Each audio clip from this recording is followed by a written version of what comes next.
предварительных боях.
Сегодня проходит чемпионат Дальневосточного федерального округа. Целью данного чемпионата является отбор спортсменов, формирование сборной команды Дальневосточного федерального округа для участия на чемпионате России, который пройдет в июне месяце в городе Ханты-Мансийске. На соревнованиях приняли участие 6 из 9 регионов. В целом это 37 человек, 14 из которых из Саха-Якутии республики, 9 из Приморского края, и остальные из Хабаровска, Еврейской автономной области и Амурской области. Это второй чемпионат в истории проведения на Дальнем Востоке всероссийских соревнований и в первый раз в республике Саха-Якутия. Первый чемпионат Дальневосточного федерального округа проводился в городе Хабаровск в прошлом году. Но хочу заметить, что спортсменов и участников стало намного больше, нежели на первом чемпионате. К сожалению, первые бои наши ребята Акимов и Гуляев проиграли в равном бою. Но ребята еще есть. Мы перед чемпионатом Дальнего Востока учебно-тренировочные сборы проходили здесь, именно в этом спортивном центре проходило. И ребята тренировались, объем взяли. Вот мы будем смотреть. В Якутии, ну, поэтапно все происходит. Это чемпионат, зональный чемпионат, потом чемпионат республики, потом чемпионат Дальнего Востока.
Чемпионат прошел на очень высоком уровне.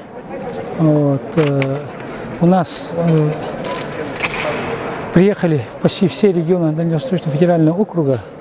И, конечно, огромная благодарность за то, что наш чемпионат прошел именно в Якутске. Это президенту Союза ММА России Федору Емельяненко и президенту Федерации по смешанным боевым единоборствам ММА Республики Саха-Якутия Петру Малардурову, что этот чемпионат состоялся у нас в Якутске. И благодарим, конечно, нашего Павла Павловича Пенигина, что в этот большой зал «Триумф» собрал лучших спортсменов Дальнего Востока, сильнейших. И здесь мы выявили сборную Дальнего Востока для участия на чемпионате России. Конечно, чемпионат мы, якутские спортсмены, заняли бронзовые медали и одну серебряную медаль. Конечно, были у нас сильнейшие спортсмены, к сожалению.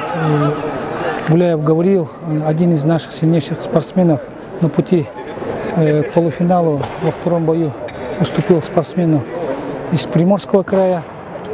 И, конечно, у нас перспективно хороший боец, это Тартакенов Федор, также в полуфинале уступил. Но, тем не менее, спортсмены спортивного клуба «Уранхай», Нестеров Роман вышел в финал и в очень упорном бою завоевал серебряную медаль. Конечно, и хочется отметить спортсмена из Мирного, Гугунавы Тенгиза. Для него это был дебют, но он уже завоевал бронзовую медаль. Также Исунова Мурата из спортивного клуба «Сахафайт» ММА хочу отметить. И также Тартакенов Федор, один из перспективных спортсменов. Но первые и вторые места автоматически они получают путевку на чемпионат России в Ханты-Мансийске в июне. А третьи места будут готовиться на Кубок России в городе Владивостоке.